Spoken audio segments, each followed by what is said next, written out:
যাক, শেষমেশ তো কক্সবাজারে চলে এলাম। আর তুই না করলি ফিটিং দিবি? দেখছো সেখানে কত মানুষ, এত মানুষের ভিড়ে তুই কেমনে ফিটিং দিবি?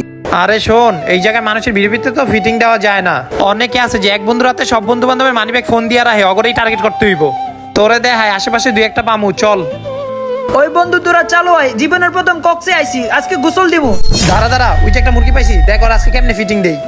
ওই যে ওইটা, ঠিক আছে, দেখ কেমনে ফিটিং দে। তুই এই জায়গায় দাঁড়া, দেখ আমি কেমনে কাজটা করতেছি। ঠিক আছে, যা যা। ফিটিং যে দিমো ব্যবস্থা তো আগেই করে রাখছি, এটা দিয়েই করতে হইব। ভাই আমি বুঝছেন কক্সবাজার নতুন, এই ঠিকানাটা চিন্তাছি না, দেন তো আপনি একটু চিনেন নাকি? ভাই দেখি দেখান তো এটা কোন জায়গায়। দেখি ভাই কাগজটা দেন তো। আর আপনার নাম কি? ভাই আমার নাম তো রাইহান। দেখি ভাই আপনার হাতে কি আছে, এগুলা কি আপনার মোবাইল ভাই?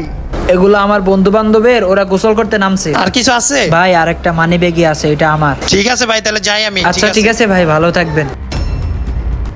দেখছস ভাই কিভাবে সুন্দর মতো ফিটিংটা দিছি।